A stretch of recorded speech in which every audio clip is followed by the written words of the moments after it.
Hello दोस्तों, कैसे हैं आप सभी। दोस्तों, सुकून एफएम चैनल पर आपका हार्दिक स्वागत है। अगर आप पहली बार आए हैं तो चैनल को सब्सक्राइब कर लें। आपको कहानी अच्छी लग रही है तो वीडियो को लाइक कर दें और ज़्यादा से ज़्यादा अपने दोस्तों तक व्हाट्सएप ग्रुप्स में सीक्रेट घर जमाई कहानी को शेयर जरूर करें। दोस्तों, 2-3 दिन में मैं आप लोगों के लिए एक और नई कहानी लेकर आ रहा हूँ। शाम को 4 बजे रोमियो जूलियट हमारी नई कहानी शुरू होने जा रही है। तो आप लोग यार कहानी को ज़्यादा से ज़्यादा शेयर किया करो और अपने चैनल को भी शेयर किया करो। आजकल आप लोग तो लाइक भी नहीं करते, तो वीडियो पर एक लाइक जरूर से जरूर कर दिया करो।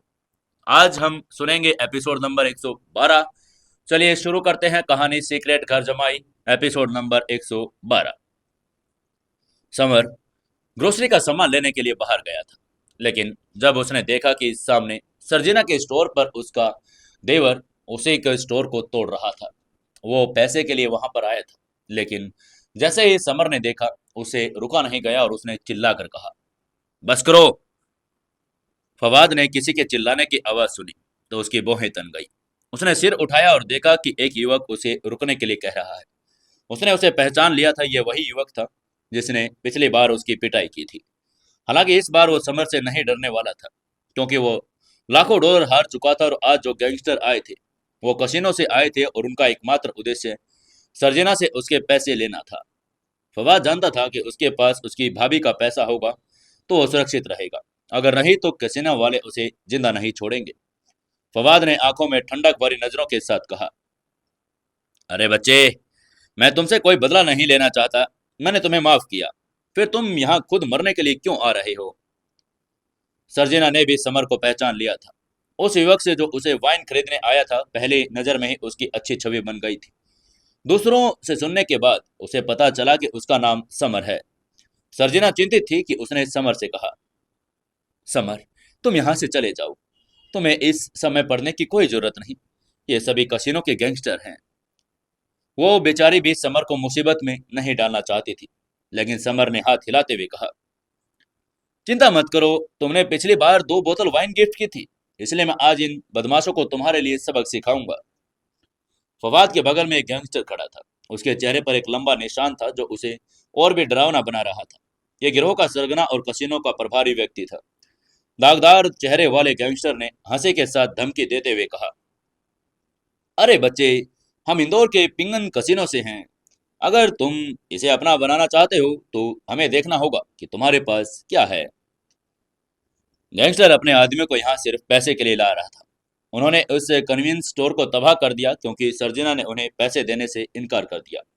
आमतौर पर वो मुसीबत में नहीं पड़ना चाहते थे, लेकिन अगर सामने वाला खेल खेलना नहीं जानता तो समस्या का हाल वो अपने तरीके से कर सकते थे।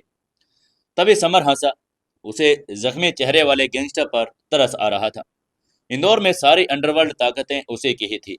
जख्मी चेहरे वाले इस आदमी ने उसे धमकाने की हिम्मत इसीलिए की क्योंकि वो जानता नहीं था। पिंगन कसिनो के बारे में समर को बख्तावर ने पहले भी बताया था।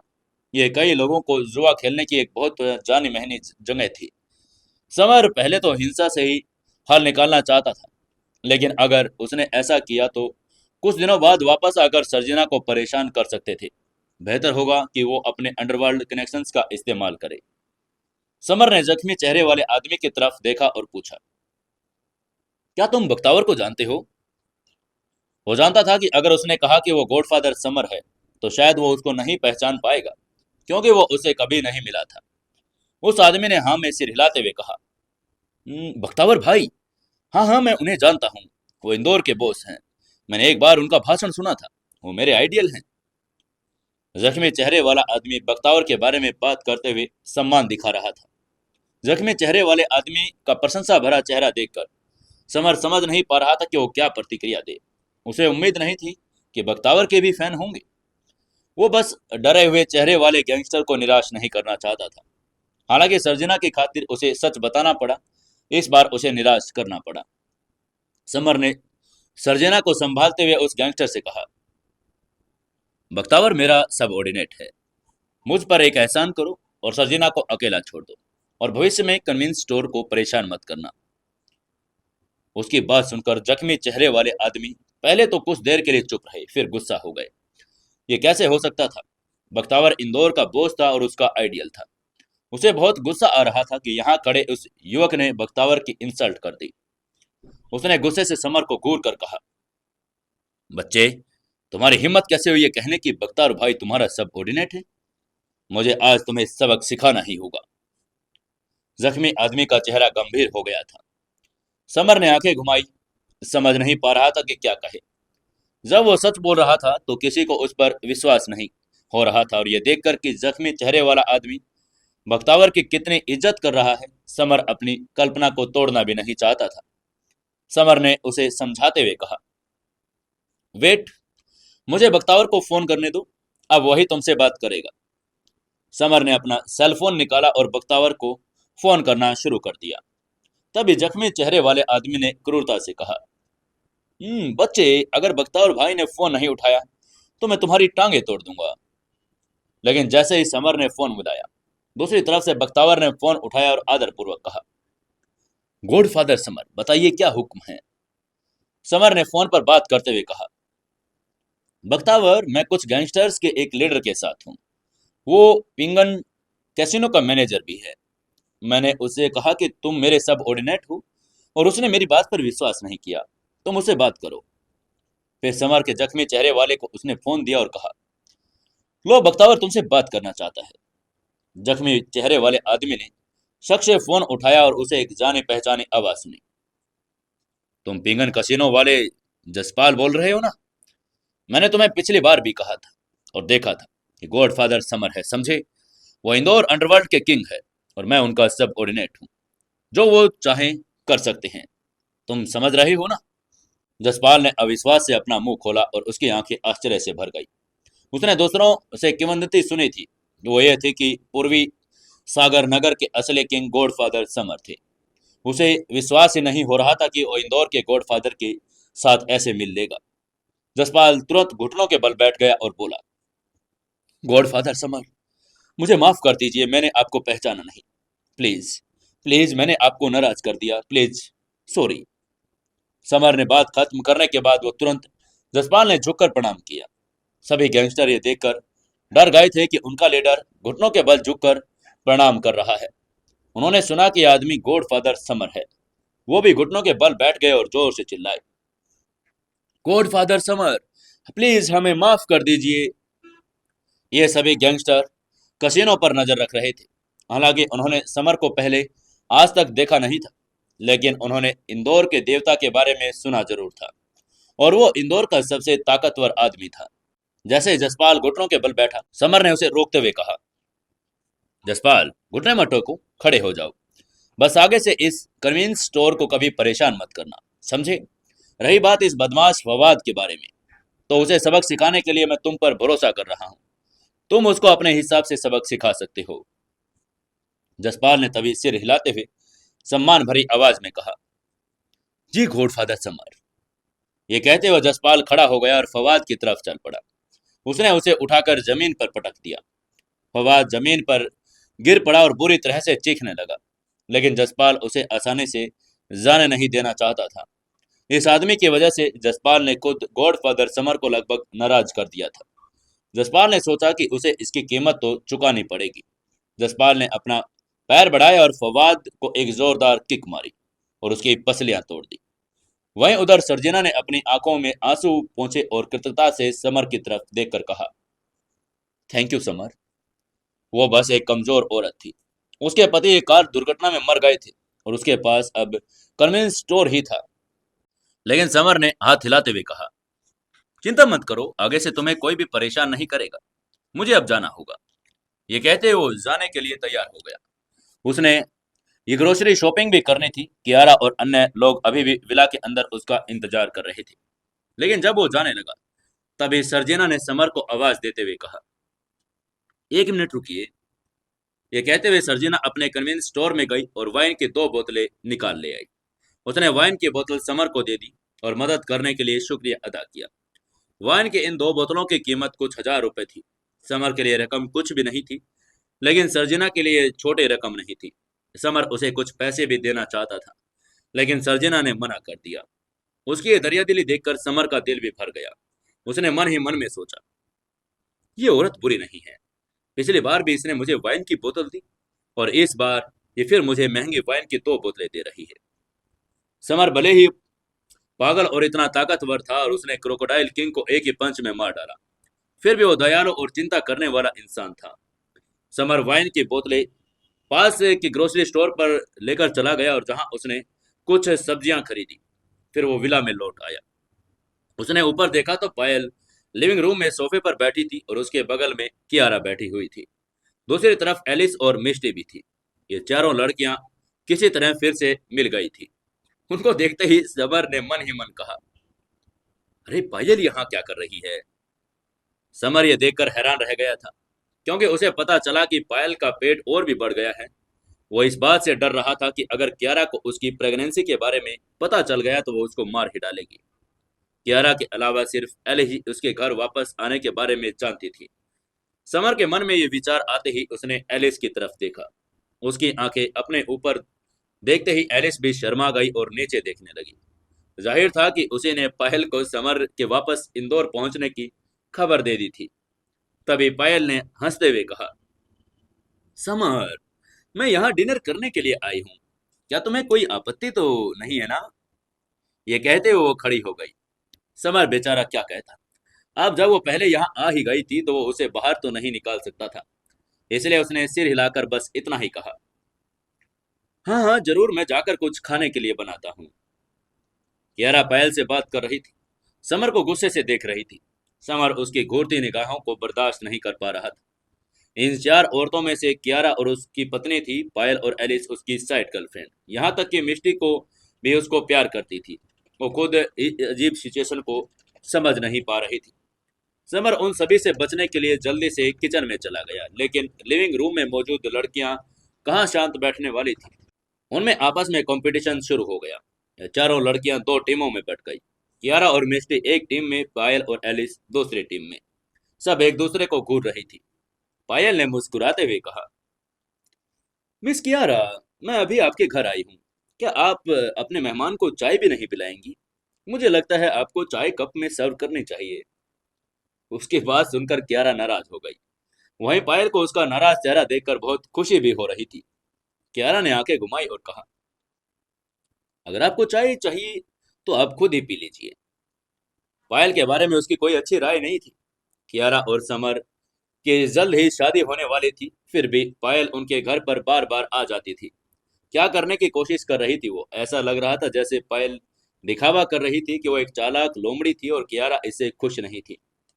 तभी पायल ने कियारा की तरफ देखते हुए कहा, ठीक है, अगर आप मुझे चाय नहीं पिलाएंगी तो मैं खुद पानी लेकर आती हूँ। ये कहते हुए पायल पानी पीने के लिए उठी। वो अभी प्रेग्नेंट थी, इसलिए अब ज्यादा खाना और पानी चाहिए होता था। तभी एलिस ने उसकी तरफ देखते हुए कहा, पायल तुम आराम करो, मैं तुम्हारे लिए एक गिलास पानी लेकर आती हूँ। एलिस पायल की हालात जानती थी। एलिस को पायल दूसरी लड़कियों की तुलना में ज्यादा पसंद थी, शायद इसलिए क्योंकि वो दोनों समर की साइड गर्लफ्रेंड थी। उनकी आपस में अच्छी भी बनती थी। कियारा ने जब एलिस को पायल के लिए पानी लेकर आते हुए देखा तो उसकी भौहें तन गई। उसने थोड़ी सी चिड़ी हुई और चिढ़ते हुए मिष्टी से कहा, मिष्टी, मेरे लिए थोड़ा पानी लेकर आओ। मिष्टी ने मुस्कुराकर जवाब देते हुए कहा, जी कियारा दीदी। मिष्टी जानती थी कि कियारा क्या चाहती है। वो उठी और कियारा के लिए भी पानी लेने चली गई। लिविंग रूम में सिर्फ एक ही वाटर डिस्पेंसर था। एलिस पायल के लिए पानी लेने जा रही थी और मिष्टी कियारा के लिए। दोनों एक दूसरे के आगे झुकना नहीं चाहती थी। एलिस ने एक ग्लास पकड़ा और तुरंत वाटर डिस्पेंसर की तरफ चली गई। इसके बाद मिष्टी भी एलिस के पीछे पीछे चली गई थी। ये दोनों लड़कियां मार्शल आर्ट फाइटर थी और खासकर दोनों ही लेवल डबल एस की फाइटर थी। वे एक ही लेवल पर होने के कारण एक दूसरे का कुछ बिगाड़ भी नहीं सकती थी। एलिस और मिस्टी दोनों ने एक एक गिलास पकड़ा और बिजली की तेजी से वाटर डिस्पेंसर की तरफ बढ़ गई। 2 कांच के गिलास आपस में टकरा गए। जब एलिस पानी लेने ही वाली थी, मिस्टी ने अपने गिलास से एलिस का गिलास गिरा दिया और एलिस ने भी अपने गिलास से मिस्टी का गिलास नीचे गिरा दिया। एलिस और मिस्टी इस फाइट में लगे थे कि सबसे पहले कौन किसे पानी पिलाएगा। दूसरी तरफ कियारा और पायल एक और फाइट शुरू करने ही जा रही थी। पायल अपनी आंखों में दुर्दशा के भाव के साथ हंसते हुए बोली, मिस कियारा, मेरे मन में हमेशा आपके लिए एक सवाल है, क्या मैं आपसे पूछ सकती हूँ? उसकी बात का जवाब देते हुए कियारा ने ठंडे स्वर में कहा, हाँ हाँ, क्यों नहीं, आप जो चाहें पूछ सकती हैं।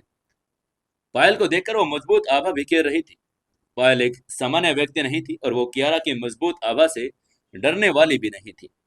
पायल ने चिढ़ते हुए कहा, मिस कियारा, मैं आपसे पूछना चाहती हूँ कि क्या आप अभी भी कुंवारी हैं? पायल का सवाल सुनकर कियारा शर्मा गई। उसे थोड़ी बेचैनी महसूस होने लगी थी। उसे समझ नहीं आ रहा था कि इस बदचलन औरत ने ये सवाल पूछने की हिम्मत कैसे की। कहीं वो उसे परेशान करने की कोशिश तो नहीं कर रही। कियारा को अब समझ नहीं आ रहा था कि अब वो उसके सवाल का क्या जवाब दे। अगर वो कहती कि वो कुंवारी है तो बात नहीं बनती, क्योंकि समर और उसकी शादी को काफी समय हो चुका था और वो इस दोनों के रेपुटेशन पर गहरा असर पड़ता। अक्सर लोगों को पता चलता कि कियारा अभी भी कुंवारी है तो उन्हें संदेह होता क्या समर का कोई स्वास्थ्य समस्या थी या कियारा उसे पसंद नहीं करती, इसलिए वो उसके साथ सोने से इनकार कर देती है। कियारा समझती थी कि वो ये नहीं कह सकती कि वो कुंवारी है। फिर भी अगर वो कहती कि वो कुंवारी नहीं है तो ये बात नहीं करती। ऐसा इसलिए क्योंकि अगर लोग बारीकी से ध्यान दे तो उन्हें पता चल सकता था। जब कियारा इस सवाल का जवाब ढूंढने की कोशिश कर रही थी, तभी वाटर डिस्पेंसर से एक जोरदार धमाके की आवाज आई, क्योंकि एलिस और मिस्टी वाटर डिस्पेंसर्स के लिए लड़ रही थी। उनके गिलास आपस में टकराकर टुकड़े टुकड़े हो चुके थे, जिसकी वजह से एक जोरदार आवाज आई थी। तभी कियारा ने टॉपिक चेंज करते हुए एलिस और मिस्टी की तरफ देखते हुए कहा, ये तुम लोग क्या कर रहे हो? हमने तुमसे पानी लेकर आने के लिए कहा, एक दूसरे से लड़ने के लिए नहीं। उसकी बात सुनकर एलिस और मिस्टी दोनों ही शर्म से लाल हो गई। आखिरकार ये घर तो कियारा का ही था। उन्हें उसके गिलास तोड़ने का अफसोस भी हो रहा था। वहीं उधर समर रसोई में खाना बना रहा था। वह लिविंग रूम में हो रहे शोर को सुनकर किचन से बाहर आ गया। उसने भौहें चढ़ाकर देखा और कहा, तुम चारों लड़कियां क्या कर रही थी? पानी डालते हुए गिलास कैसे टूट गया? तुम लोग कोई 3 साल के बच्चे तो नहीं होना? तभी समर को देखते ही पायल ने मुस्कुराते हुए कहा, समर, मुझे थोड़ा पानी देना प्लीज। प्लीज। पायल की चमकदार और खूबसूरत आंखें चमक रही थी। उसकी लंबी पलकें झपक रही थी। पायल बहुत आकर्षक थी और बहुत सुंदर भी। उसकी चमकदार आंखें खूबसूरत आसमान के तारों के जैसी थी। समर ने मुस्कुराते हुए जवाब देते हुए कहा, जरूर, मैं तुम्हारे लिए पानी लेकर आता हूँ। समर एक गिलास पानी लेने के लिए आगे बढ़ा। उसने एक गिलास में पानी डालना शुरू कर दिया। अब चूंकि पायल प्रेग्नेंट थी, समर को उसका ध्यान रखना था, इसलिए उसका मूड अच्छा बना रहे। वहीं समर को पायल के लिए पानी लेकर आता हुआ देखकर कियारा की भौहें चढ़ गई और वो असंतोष लग रही थी। वो मन ही मन एक ही बात सोच रही थी कि इस चालाक लोमड़ी ने ऐसा कौन सा तरीका अपनाया जिससे उसका पति उस पर मोहित हो गया था। उसके लिए पानी लेकर आने के लिए भी तैयार हो गया। तभी कियारा ने समर को बहुत प्यार से कहा, डार्लिंग, मुझे भी प्यास लगी है, प्लीज मेरे लिए भी थोड़ा सा पानी ले आइए। कियारा भी एक छोटी बच्ची की तरह व्यवहार करने लगी थी। उसकी बात सुनकर समर ने सिर हिलाया। पायल के लिए पानी लेने के बाद उसने एक और गिलास लिया और कियारा के लिए उसमें पानी डाल लिया। वहीं ये देखकर एलिस ने पलकें झपकाई और कहा, मुझे भी पानी चाहिए। बोझ, क्या आप मेरे लिए एक गिलास पानी लेकर आ सकते हैं? समर ने एलिस की तरफ देखा। वो उसकी साइड गर्लफ्रेंड थी, इसलिए वो उसके साथ भी बुरा व्यवहार नहीं कर सकता था। इसलिए वो वाटर डिस्पेंसर के पास गया और एलिस के लिए भी एक गिलास पानी लेकर आ गया। समर को 3 लड़कियों के लिए पानी लाता देखकर ये मिस्ट्री ने भी अपना मुंह खोला और धीरे से कहा, मास्टर, मुझे भी थोड़ा पानी चाहिए प्लीज। समर अवाक रह गया था। कमरे में बहुत सारी लड़कियां होना बहुत परेशानी से भरा था। उसे न सिर्फ उसके लिए खाना बनाना पड़ रहा था, बल्कि उनके लिए पानी भी लेकर आना पड़ रहा था। लेकिन समर को एहसास हुआ कि मिष्टी थोड़ी कमजोर लग रही है, इसलिए उसने आखिरकार उसे एक गिलास पानी लाकर दे दिया। मिष्टी बहुत समय से कियारा की रक्षा करने के लिए कोशिश कर रही थी। उसे एक गिलास पानी देना उसके प्रयासों के लिए धन्यवाद देने जैसा ही था। इसके बाद समर ने हाथ हिलाते हुए कहा, ठीक है, मैंने अब सभी को पानी पिला दिया। अब मुझे थोड़ी देर आराम करने दो, फिर मैं खाना बनाऊंगा। ये कहते वो किचन की तरफ चला गया। आज 4 लड़कियां था और समर भी, कुल मिलाकर 5 लोग। 5 लोगों के लिए कम से कम 8 खाने तो और 4 सूप तो बनाने ही चाहिए थे। समर की तेज खाना पकाने की क्षमता की बदौलत 4 गर्म व्यंजन, 2 प्रकार के वेज और 4 प्रकार के ठंडे व्यंजन जल्दी इलेक्ट्रिक कुकर में इस्तेमाल सूप से तैयार कर दिए गए। 1 घंटे बाद 8 के 8 व्यंजन और 4 सूप तैयार हो गए। बहुत अच्छी खुशबू आ रही है। लिविंग रूम में बैठी चारों लड़कियों ने खुशबू को सूंघा और अपने आप में बातें की। तभी समर सूप लेकर आया और 5 चॉपस्टिक और 5 कटोरे 5 चम्मच ले आया। फिर उन्होंने खाना शुरू कर दिया। समर को बहुत अच्छा खाना बनाना आता था, इसलिए लड़कियां जल्दी जल्दी खाना खा रही थी। पायल भी जल्दी जल्दी खाना खा रही थी। अचानक उसका गला घुट गया। उसने उल्टी और तेज खांसी करने लगी। इसलिए समर डर गया, क्योंकि पायल प्रेग्नेंट थी। अगर बच्चे को कुछ हो गया तो बहुत बुरा होगा। समर तुरंत पायल के पास गया और उसकी पीठ थपथपाते हुए बोला, पायल, क्या तुम ठीक हो? समर ने उसके पेट और कंधे की मालिश शुरू कर दी। इससे गर्दन के पीछे की टेंडन और रक्त वाहियों में खिंचाव पैदा हो गया। जहां रक्त प्रवाह सुचारू होने लगा, इससे खाना शरीर में अंदर जाने लगा अच्छे से। पायल ने खूबसूरती से मुस्कुराते हुए कहा, मैं ठीक हूं, बस बेबी भूखा था, इसलिए मैं थोड़ी जल्दी में थी। उसकी बात सुनते ही कियारा ने भौहें चढ़ाई। वो उलझन में पड़ गई। उसने कंफ्यूज होकर कहा, मिस पायल, आपने अभी बेबी का जिक्र किया, आप किस बेबी की बात कर रही थी? कियारा की बात सुनकर समर घबरा गया था। उसे पसीना आना लगा। उसने घबराते हुए मन ही मन कहा, अरे यार, शिट, इस पायल ने सब सच उगल दिया। और वो पायल को चुप रहने का इशारा करने लगा। उसे डर था कि वो बच्चे के बारे में और बातें ना उगल दे।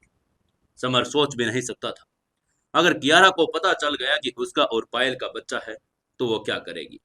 हो सकता था कि वो उसे तलाक दे दे। समर ऐसा बिल्कुल नहीं चाहता था। हालांकि पायल सच बताना चाहती थी।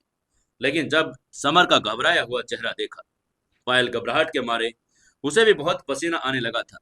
उसने मन ही मन में आह भरी।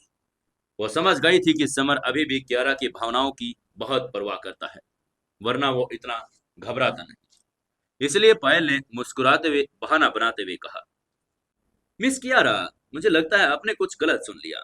मैंने बच्चे के बारे में कुछ नहीं, मैंने बस इतना कहा कि मुझे बहुत भूख लगी थी, इसलिए मैंने जल्दी जल्दी खाना खा लिया। कियारा ने धीरे से कहा, क्या क्या ऐसा कहा था? कियारा का मोहक चेहरा अभी भी उलझन में लग रहा था, क्योंकि उसने पहले स्पष्ट रूप से सुना था कि पायल बेबी के बारे में बात कर रही थी। लेकिन अब पायल ने इनकार कर दिया था। तभी समर ने भी उसे समझाते हुए कहा, जान, तुमने कुछ गलत सुना होगा। पायल की अभी शादी नहीं हुई है, फिर उसको बच्चा कैसे हो सकता है? ये कहते वो तुरंत कियारा के पास बैठ गया और उसे ने कियारा और पायल के साथ देने के लिए बैठ गया। उसे डर था कि कियारा कुछ नोटिस न कर ले। ये सुनकर कि पायल अभी भी कुंवारी है, कियारा शर्मा गई, क्योंकि पायल ने उसे सवाल पहले भी पूछा था, वो जवाब नहीं दे पाई थी। लेकिन कियारा जानती थी, क्योंकि पायल कुंवारी थी, इसका मतलब ये था कि कमी अभी तक उसके पति के साथ नहीं सोई थी। कियारा ने नफरत से मन ही मन सोचा, अगर मेरे समर इस चालाक लोमड़ी के साथ सोए तो मैं उसका गला ही काट दूंगी। ये सोचते हुए उसने खुद को धिक्कारते हुए कहा, वाह कियारा, तुम कितनी घिनौनी हो। अगर तुम ऐसा करोगी तो तुम्हारा पति मर जाएगा। ये तुमने कैसे सोच लिया? कियारा की नजर में नफरत महसूस करते ही समर कांप उठा और बुरी तरह से डर गया था। उसने डरते हुए मन ही मन कहा, अरे ये कैसी नजर थी? क्या तुम मेरे बारे में कुछ बुरा सोच रही हो? इसके इरादे कुछ ठीक नहीं लग रहे। समर को इस डिनर के दौरान बहुत परेशानी हुई। उसे डर था कि कहीं कियारा को पायल के प्रेग्नेंट के बारे में कुछ पता न चल जाए। पायल को देखकर साफ पता चल रहा था कि वो प्रेग्नेंट थी। लेकिन अच्छी बात यह थी, कियारा उसे ज्यादा ध्यान से देख नहीं रही थी।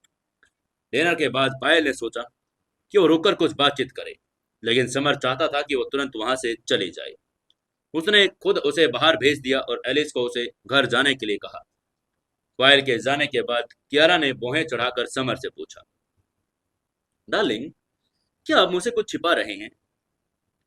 कियारा को आभास हो गया था कि समर आज कुछ छिपा छिपा खेल रहा था। तभी समर ने मुस्कुराते हुए कहा, डार्लिंग, मैं तुमसे क्या छिपाऊंगा, तुम बहुत ज्यादा सोच रही हो। उसकी बात सुनकर कियारा ने धीरे से सिर हिलाते हुए कहा, डियर, आपका पायल से कुछ लेना देना नहीं है ना? सच बताओ। ये कहते हुए कियारा ने समर के शरीर पर नजर डाली और धीरे से कहा, अच्छा, अगर मुझे पता चला आपके और उस चालाक लोमड़े के बीच कुछ चल रहा है तो मैं आपको मार डालूंगी।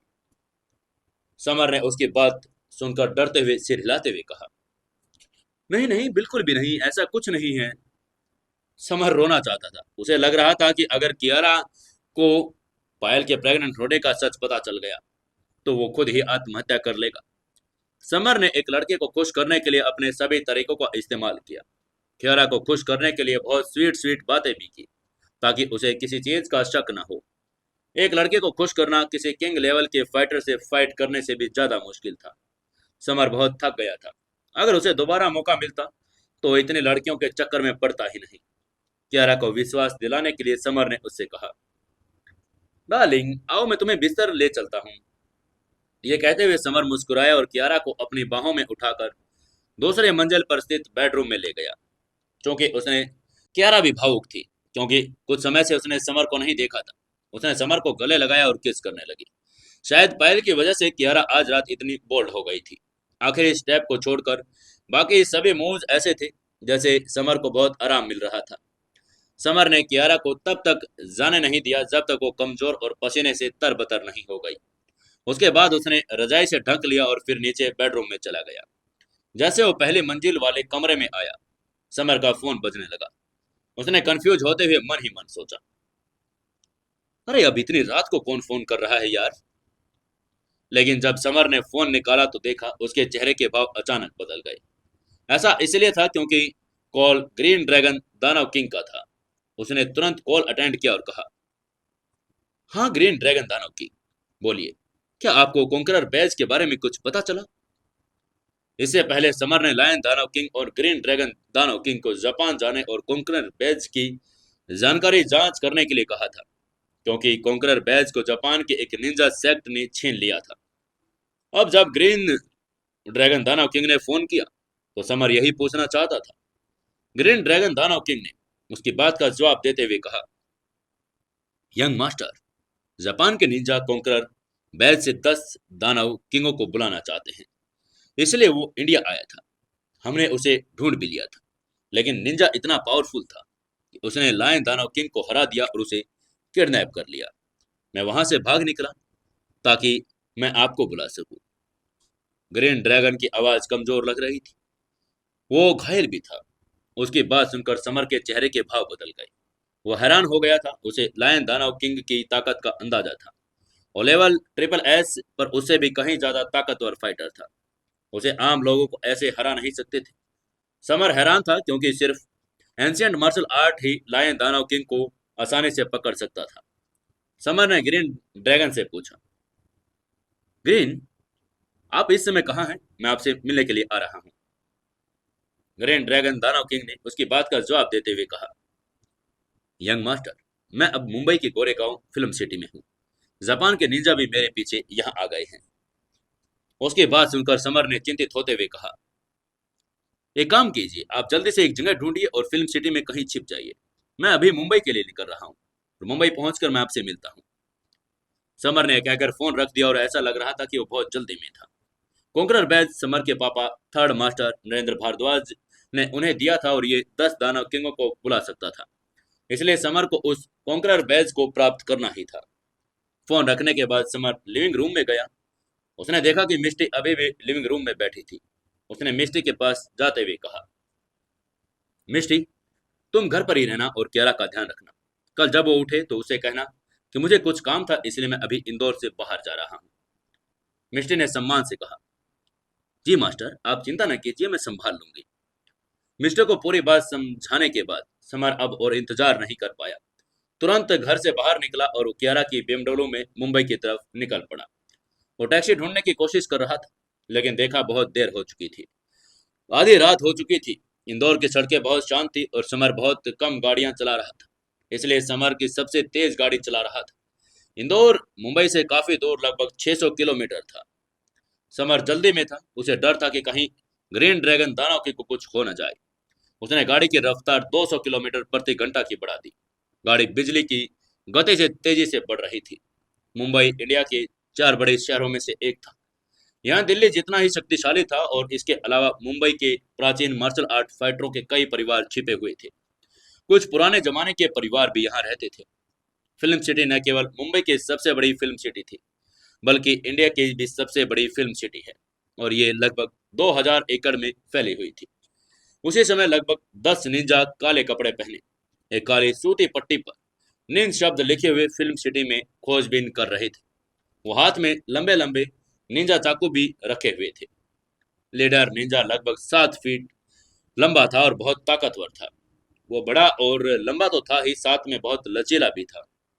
तभी एक निंजा जो छोटा लग रहा था लंबे निंजे के पास आया और उसने सम्मान पूर्वक कहा, लॉर्ड सातो, हमने बाईं तरफ सब जगह देख लिया, लेकिन हमें ग्रीन ड्रैगन दानव किंग कहीं नहीं मिला।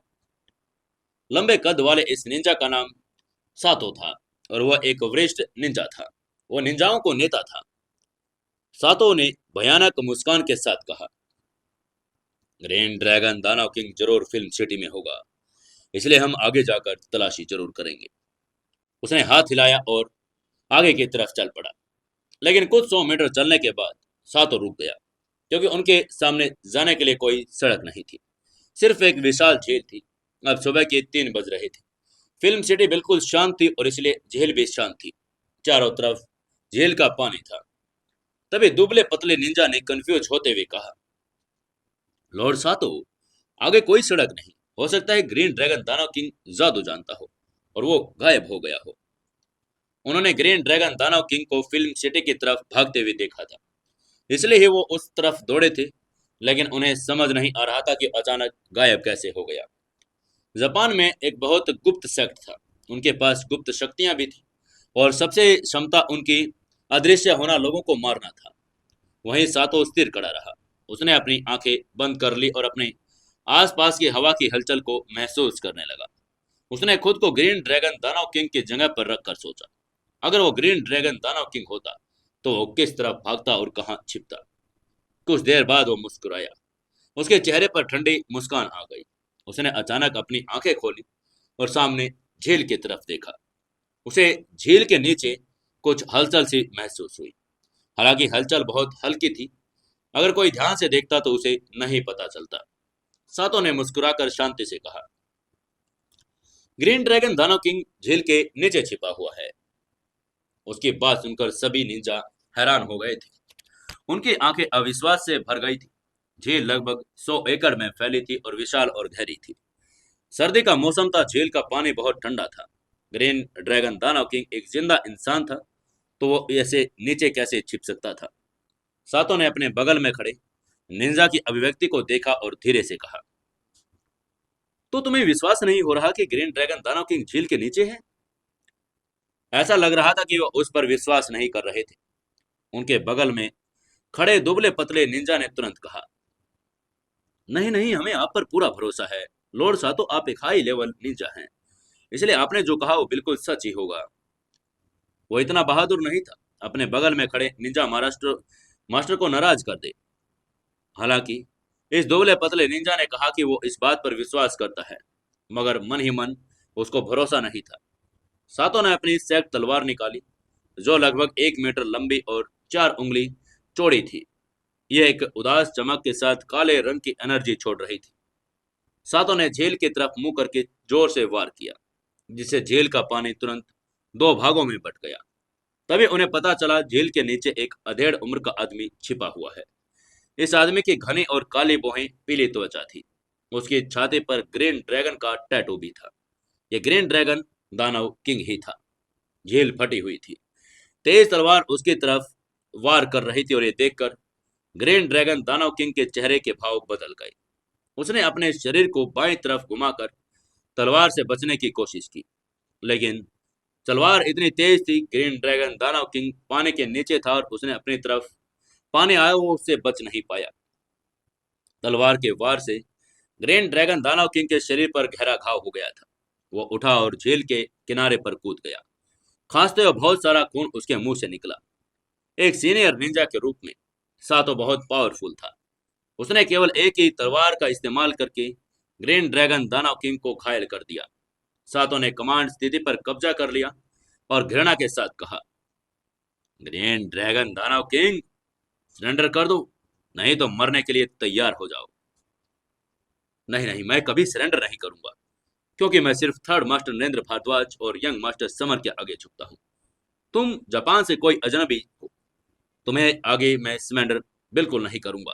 भाड़ में जाओ तुम। हालांकि ग्रीन ड्रैगन दानव किंग घायल था।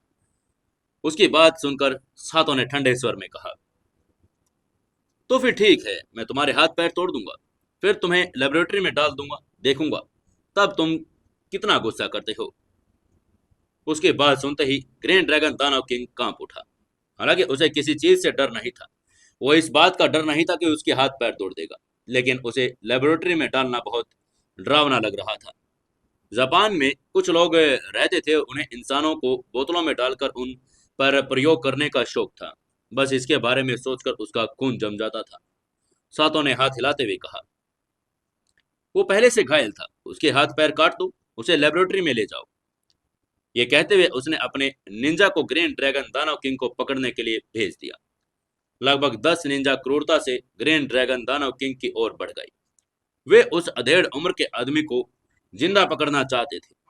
पहले निंजा ने अपनी तलवार उठाई और ग्रीन ड्रैगन दानव किंग की बाह काटने की तैयारी कर ली। उसकी तलवार इतनी तेज थी कि ग्रीन ड्रैगन दानव किंग के लिए उससे बचना नामुमकिन था।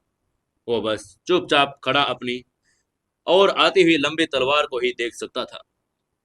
उसी समय एक तेज हवा के साथ हवा को चीरता हुआ आकाश में उड़ता हुआ एक पत्थर आया और सीधा तलवार पर लग गया। तलवार दो हिस्सों में टूट गई। ये देखकर पहले निंजा के चेहरे पर भाव बदल गए। उसने अपने सामने फैले अंधेरे को देखते हुए कहा, ये छिपकर हमला किसने किया? तभी समर अंधेरे से बाहर आया और उसने एक ठंडी मुस्कान के साथ कहा, एक लोगों का गैंग एक अकेले आदमी को धमका रहा है। ये कितनी शर्मनाक बात है। समर को देखते ही निंजा के चेहरे के भाव थोड़े बदल गए। उनकी आंखों में आश्चर्य झलकने लगा, क्योंकि उनके सामने जो युवक आया था वो बहुत कम उम्र का था और वो लगभग 20 साल का था। लेकिन जाहिर है किसी भी उम्र ज्यादा मायने नहीं रखती। सबसे अहम बात यह थी कि ये युवक उनके पास ही छिपा हुआ था, लेकिन किसी को पता नहीं चला कि वो कहाँ है। छिपना निंजाओं की बहुत शानदार तकनीक थी, लेकिन और किसी ने उन्हें भी हरा दिया था। युवा संप्रदाय के गुरु, चले जाओ, ये निंजा बहुत शक्तिशाली हैं। जब ग्रीन ड्रैगन दानव किंग ने समर को आते हुए देखा तो वो पहले बहुत उत्साहित था, लेकिन निंजा की भव्यता के बारे में सोचते उसने तुरंत आ गया था। समर ने हाथ हिलाते हुए धीरे से कहा, तुम लोग कुछ भी नहीं हो, बस कमजोरों का एक झुंड हो। अब समर लो हेवन किंगडम के एक्सपर्ट लेवल पर था। साथ ही उसके पास bloodline totem red fire तलवार तकनीक भी थी, जिसकी वजह से वो बहुत पावरफुल था। उसे हाई हेवन किंगडम के फाइटर का भी मुकाबला करना जानता था। उसे देखकर सातों के चेहरे के भाव बदल गए। उन्होंने ठंडी आवाज में कहा, क्या आप conqueror third master Narendra Bhardwaj की बेटी हैं? उसकी बात सुनकर समर मुस्कुराया और उसने दबंगई से कहा, ओह, तुम मेरे पिता को जानते हो, तो फिर कॉन्करर बैज भी तुमने ही लूटा होगा। वो बैज अभी मुझे लौटा दो, ताकि मैं तुम्हें जिंदा छोड़ दूं। लेकिन उसकी बात सुनकर सातों ने उपहास करते हुए कहा, यह सच है कि निंजा किंग को कॉन्करर बैज मिला था, लेकिन तुम तो मेरे निंजा के समूह को भी नहीं हरा सकते। तुम्हारे लिए निंजा किंग का मुकाबला कर पाना असंभव है। ये कहते हुए उसकी आंखों में ठंडी चमक आ गई। वहीं उसकी बात सुनते ही उन निंजा ने ग्रीन ड्रैगन दानव किंग को छोड़ दिया। समर को घेरने के लिए अपनी लंबी तलवारें ले ली। 10 से ज्यादा लंबी तलवारें हवा को चीरती हुई समर की ओर बढ़ती जा रही थी। तभी समर ने मुस्कुराते हुए कहा, तो फिर ठीक है, अगर तुमने ये मान ही लिया है कि तुम जिंदा नहीं रहना चाहते, तो मैं तुम लोगों का सपना पूरा करने में तुम्हारी मदद जरूर करूंगा। और अपनी तरफ आती लंबी तलवारों को देखकर समर की आंखों में एक खतरनाक किलिंग इंटेंट चमक उठा। समर ने अपनी रेड फायर तलवार निकाली और अपने सार को लंबी तलवार में मिला दिया। तलवार से लाल प्रकाश निकल रहा था। तापमान 500 डिग्री तक पहुंच गया था। समर ने अपनी कलाई मोड़ी और लंबी तलवार को उठाया, जिसमें आकाश में एक चाप बना और लंबी घास की तरफ बढ़ गया। तुरंत ही उन निंजाओं के हाथ की सभी लंबी तलवारें रेड फायर तलवार से तलवारों में टुकड़ों में टूट गई, जमीन पर गिर पड़ी। समर के ऐसे तलवारों को चकनाचूर करने के बाद रेड फायर तलवार ने लाल रोशनी के साथ आकाश में एक और चाप बनाया और अगले ही पल सभी निंजाओं के गले काट दिए। सभी निंजा लड़खड़ाते हुए जमीन पर गिर पड़े। उनकी गर्दन अब लाल लकीरें बन गई थी। गर्दन के साथ साथ खून की धारा बहने लगी। जल्द ही उनके पूरे शरीर खून से लथपथ हो गए। सातों ने तभी हैरान होते हुए कहा, क्या भयानक तलवारबाजी है। सातों की पुतलियां सिकुड़ गई थी। वो बुरी तरह से डर गया था। उसने इससे पहले इतनी भयानक तलवारबाजी नहीं देखी थी। सातों अपने सब ऑर्डिनेट के बारे में स्वाभाविक रूप से जानता था। हालांकि उसके जितने शक्तिशाली नहीं थे, लेकिन वे एक्सपर्ट थे। समर ने अपने हाथ में लंबी तलवार ली हुई सातों की तरफ एक किलिंग इंटेंट से देखते हुए कहा, अब तुम ही बचे हो। मैं तुम्हें एक मौका दूंगा। मुझे बताओ कि लायन दानव किंग कहाँ है, तो मैं तुम्हें जिंदा छोड़ दूंगा।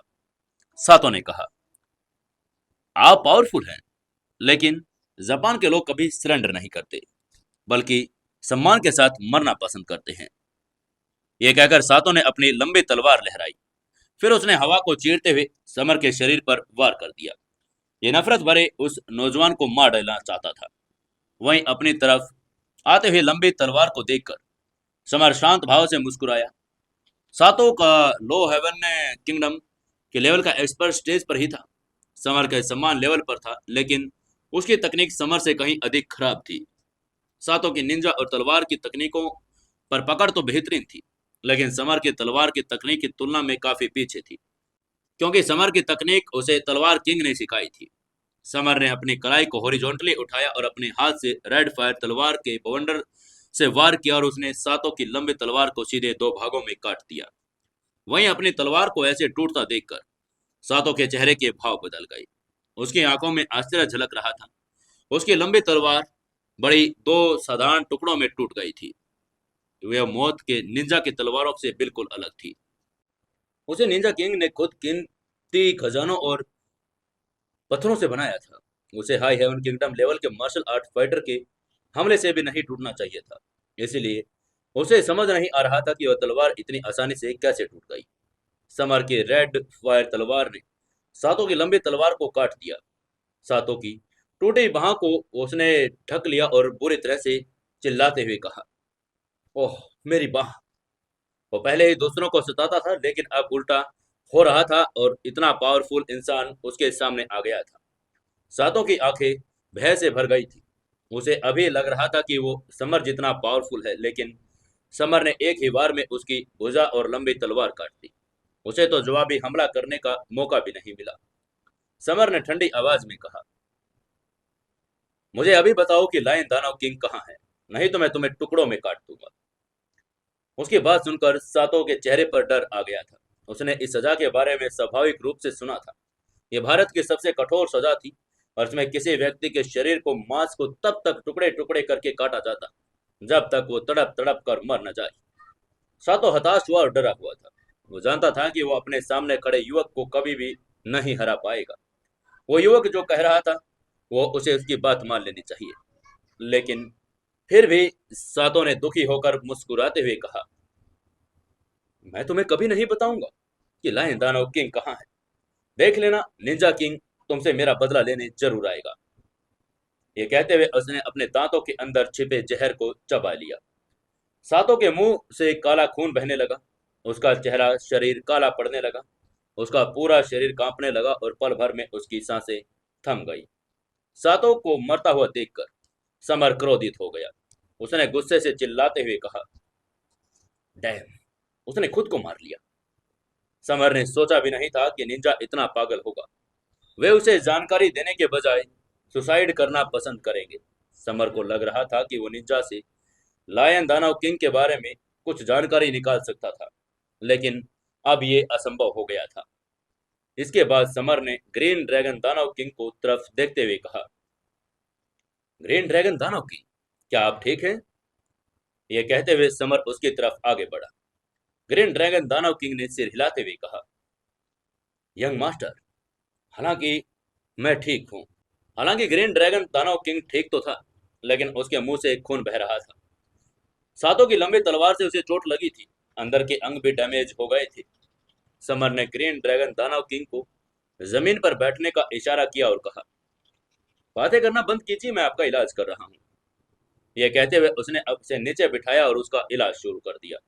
समर ने अपनी 9 चांदी की सुइयां निकाल ली, उन्हें ग्रीन ड्रैगन दानव किंग के शरीर के उन हिस्सों पर रखा जहां से खून बह रहा था, ताकि खून बहना बंद हो जाए। फिर उसने अपनी ट्रू मार्शल आर्ट अपर तकनीक लगाई और ग्रीन ड्रैगन दानव के शरीर में अपनी एनर्जी को स्थानांतरित कर दिया, उसके ऑर्गन को ठीक कर दिया। समर की ये तकनीक के अलावा और एक एक्सीलेंट तकनीक थी, ये एकदम बहुत अच्छी तकनीक थी। उसने ग्रीन ड्रैगन दानव किंग को पल भर में ठीक कर दिया था। वहीं ट्रीटमेंट पूरा होते ही ग्रीन ड्रैगन दानव किंग खड़ा हुआ और उसने महसूस किया कि उसके शरीर से अब खून नहीं बह रहा और दर्द भी नहीं हो रहा। तो उसने समर का शुक्रिया अदा करते हुए कहा, यंग मास्टर, मैं ठीक हो गया हूँ, मेरा इलाज करने के लिए धन्यवाद, आप तो अद्भुत हैं। ग्रीन ड्रैगन दानव की अपने यंग मास्टर की क्षमताओं के लिए उसकी पूजा कर रहा था। तभी समर ने उससे पूछा, ग्रीन दानव, क्या तुम जानते हो कि लायन दानव किंग कहाँ है? ग्रीन ड्रैगन दानव किंग ने अपना सिर हिलाया और कहा, ये निंजा निंजा किंग के सबऑर्डिनेट थे। कॉन्करर बैज निंजा किंग के हाथ में है। लायन दानव किंग और मैंने कॉन्करर बैज वापस लाने की कोशिश की, लेकिन उन्होंने लायन दानव किंग को सीधे किडनैप कर लिया और मैं बच निकला। समर ने आगे पूछा, तो जब उसे पकड़ा गया तो आप लोग कहाँ थे? वो छोटे छोटे जानकारी मिस नहीं करना चाहता था। ग्रीन ड्रैगन दानव किंग ने उसकी बात का जवाब देते हुए कहा, "हम्म, हम तब मुंबई के नॉर्थ एरिया में स्थित एक कच्चे कब्रिस्तान में थे।" उसने धीरे से कहा, कच्चा कब्रिस्तान, इसका क्या मतलब है? ग्रीन ड्रैगन दानव किंग ने उसको समझाते हुए कहा, यंग मास्टर, ये कब्रिस्तान नकली होता है। जापान के निंजा की लेबोरेटरी कच्चे कब्रिस्तान के नीचे छिपी हुई है। समर ने एक पल के लिए सोचा और कहा, मुझे लगता है कि लायन दानव किंग वहां बंद होगा, चलो चलकर देखते हैं। जैसे ही समर जाने के लिए तैयार हुआ, एंशियंट फैशन के कपड़े पहने एक खूबसूरत लड़की उसके सामने आ गई। एंशियंट कपड़ों में लिपटी इस लड़की को देखकर ग्रीन ड्रैगन दानव किंग के चेहरे पर मुस्कान आ गई। उसे पता था नहीं चला कि लड़की कहां से आई है। वो उनको दिखाई दिए बिना ही उनके पास आ गई थी। इसका मतलब था कि लड़की बहुत ज्यादा पावरफुल थी। ग्रीन ड्रैगन दानव किंग के चेहरे के भाव बदल गए। उसने ठंडी आवाज में कहा, कौन हो तुम, क्या चाहती हो? जापान से आए निंजाओं के द्वारा पीछा किए जाने के बाद वो अत्यंत संवेदनशील हो गया था। वो किसी भी अब पर संदेह व्यक्ति पर करने लगा था। समर ने उसके कंधे पर थपथपाया और घबराने से मना करते हुए कहा, ग्रीन ड्रैगन दानव की चिंता मत करो, मैं उसे जानता हूँ। एंशियंट कपड़ों में इस खूबसूरत लड़की के कुछ बार पहले मिल चुका था समर। वहीं वो ड्रैगन सेक्ट की बेटी थी। वो एक रहस्यमयी लड़की थी और समर ये पता भी नहीं लगा पा रहा था कि वो कितनी पावरफुल थी। समर ने भौहें चढ़ाकर पूछा, मिस नव्या, क्या आपको कुछ चाहिए? उसकी बात सुनकर निव्या आकर्षक ढंग से मुस्कुराई। उसकी पलकें थोड़ी हिल रही थी और उसने मुस्कुराते हुए कहा, शैडो किंग, मैं आपको सलाह दूंगी कि आप कजी कपड़ों पर न जाएं।